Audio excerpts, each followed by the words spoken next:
Sabuwar waƙar da Tijjani Gandu ya yi wa Nasiru Yusuf Gawuna tare da Kwankwaso mai taken a ci daɗi lafiya.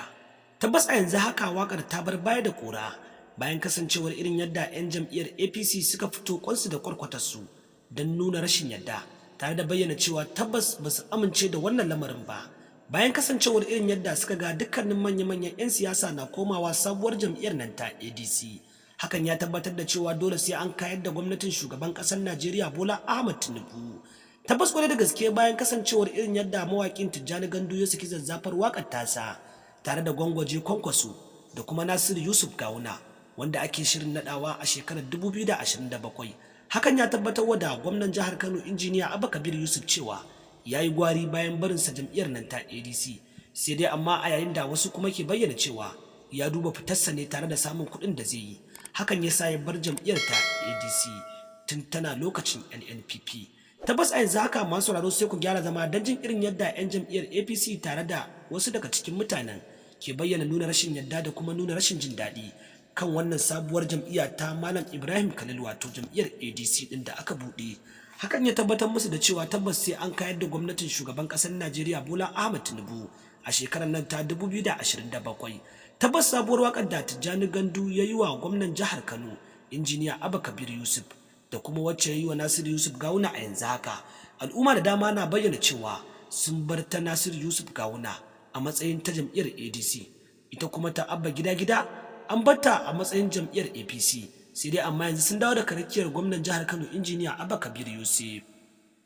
Tabbas masu sauraro a yanzu haka dai sai ku gyara zama don jin mu dauke da zazzafan sharhi da kuma cikakkun labarai dangane da siyasar bana ta shekarar 2027 wacce ke karatowa, sannan ku kuma ji irin almundana da kuma kumbiyar da jam'iyyar ta APC ke shirin yi don ganin cewa ta kayar da Nasiru Yusuf Gawuna da kuma wanda Kwankwaso ke shirin tsayarwa a matsayin president shugaban ƙasar Najeriya.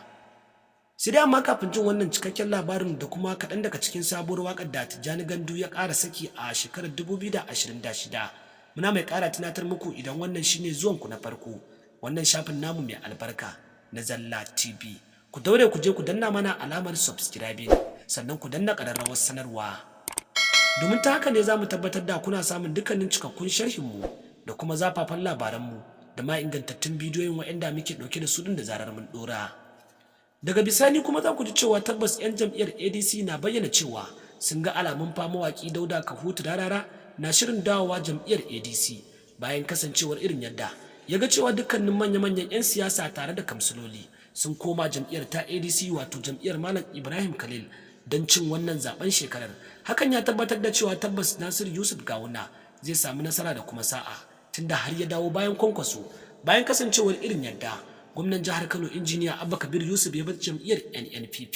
tare da barin jam'iyyar Kwankwaso baki daya. Hakan ya tabbatar da cewa dukkanin mutanen Kwankwaso sunanan suka zaɓi gwamnan jihar Kano injiniya Abba Kabir Yusuf. Sai gashi kuma bayan komawa bayan shugaban ƙasar Najeriya Bola Ahmed Tinubu dukkanin mutanen Kwankwason sun dawo bayansa sannan kuma sun tsaya don ganin zuba ido su zaɓi wanda Kwankwaso zai tsayar a matsayin gwamnan jihar Kano. Tabbas a yanzu haka akwai gagarumar cakwakiya musamman ma a siyasar bana bayan kasancewar irin yadda mawaƙin Tijjani Gandu ke ta fitar da sababbin waƙoƙi na martani tare da caccakar jam'iyyar APC din. Hakan ya tabbatar da 'yan jam'iyyar ADC din cewa fa tabbas kwarai da gaske Tijjani Gandu ya dage ya kuma zage dantse dan ganin cewa ya fito da Kwankwaso